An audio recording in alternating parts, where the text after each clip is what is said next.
Hi, it's day 16, Tuesday, and yesterday we were talking about legumes and we touched upon the topic of FODMAPs. So we're going to go into that today. And just in case you've come across this video on YouTube and you don't know what this program is all about, I encourage you to click on the link below and that will take you to the page on my website which explains everything about the Paleo Reset 31, which is a 31-day detox and reset program following the ancestral health model.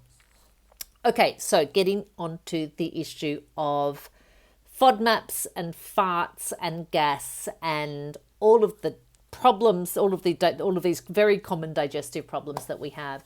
And as I've written in the title here, we have a good laugh about it, but in fact, it's not so much of a laughing matter. And yeah, so the introduction here, there's no problem with a little fart between friends. We have a bit of a giggle about it, but when they're terrible, if they occur in public and if they're accompanied by bloating and diarrhea and constipation, then it is no laughing matter, and we do need to talk about the FODMAPs. And as I mentioned yesterday, learning about the FODMAPs really was a life changer for me, because I'd been following the paleo recommendations for quite some time, but I was still having digestive issues, and then I continuing to research, I came across this, and eliminating the main offenders from my diet just changed everything. So let's get into it. The FODMAPs, not just a fart between friends. Farts are always fun, especially those of others. But it's a whole other story when they're accompanied by horrible smells, uncomfortable swelling, painful cramps, a blocked or a gushing evacuation. And when all of this occurs in public situations, it's horrible. Okay, so all of these symptoms indicate an unbalanced digestive tract. And as we've seen, the digestive tract makes up the bulk of the immune system, which means it's possible that these are signs of a much more serious health problems. Okay, we don't want to become complacent about these digestive issues. The intestine is home to a vast multitude of bacteria, and when these bacteria are balanced and live in harmony together, everything is fine. Our digestion is perfect. We effortlessly assimilate nutrients and we effortlessly eliminate the harmful substances. But when the environmental conditions in the gut favor the overgrowth of certain bacteria, all hell breaks loose.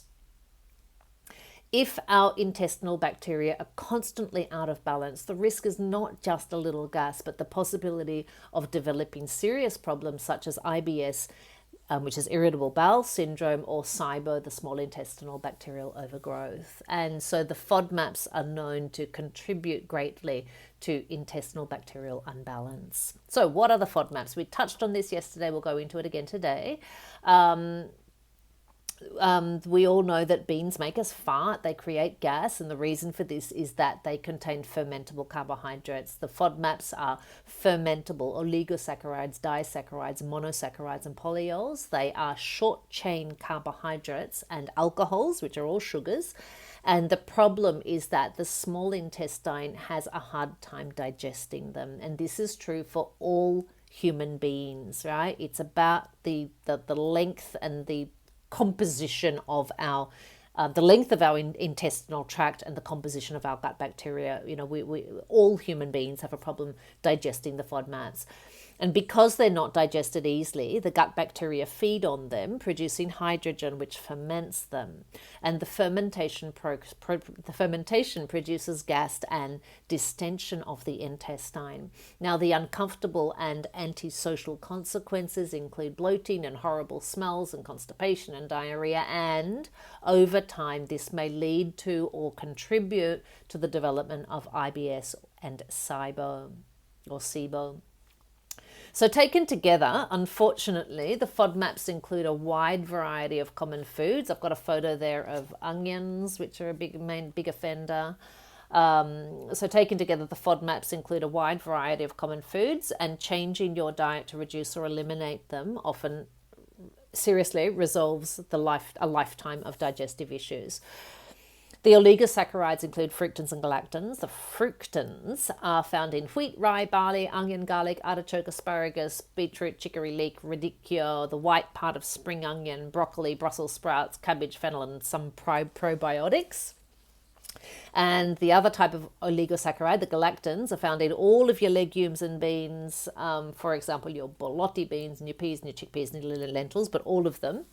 The disaccharides are found in lactose, which is a dairy carbohydrate. Your monosaccharides are found in fruit, and in particular fruit with a higher ratio between fructose and glucose, right? So we're talking here about apples and pears and fruit juice, watermelon, as well as nuts and honey and your famous high fructose corn syrup that are found in all your fizzy drinks, and agave nectar. And polyols are found in sorbitol, xylitol, mannitol, which are artificial sweeteners, but they're also found naturally in fruits such as your apples, apricots, avocados, pears, peaches, pears, plums, and watermelon, and in vegetables such as cauliflower and mushrooms. So there's a, it's a pretty interesting range of foods there. And I'm not sort of saying to eliminate all of them, but if you're doing the program and you're finding that your digestive issues haven't resolved, it's a good idea to cut FODMAPs out of your diet for a while and just see what happens, right? So the fantastic thing about elimination diets is that things become much clearer, right? It's much, much easier through an elimination diet to understand what's causing the problems. And so through following the recommendations here of the paleo diet, you're already eliminating grains and legumes and dairy and refined sugar and alcohol. If your digestive problems are gone, fantastic, that's brilliant.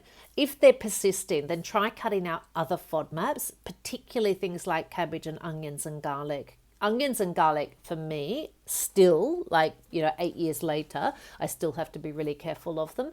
Also fruits, like your pears and peaches and things like that. I just have to be aware of them. I just have to know when I'm, not to go overboard with them. One day on, one day eating and one day avoiding them sort of seems to work quite well as well. So you've got to just sort of keep experimenting. You've got to maintain your curiosity. And once you're right, and so you just try cutting out things, and once you're symptom free, reintroduce the ingredients one at a time and see what happens. Because if you explode like a balloon, you'll know what's causing the problem.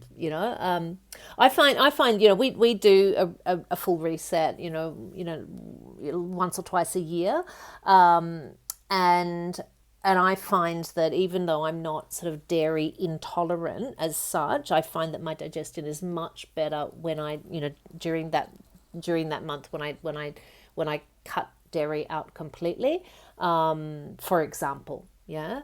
And then when I start reintroducing it again, it's just a little at a time to see what happens and to see how I can, maintain my health and maintain, my comfort levels and all of that in the most optimized way. So keep experimenting and be curious. Now in the eat section, it's make friends with your FODMAPs. So there's a PDF there for printing.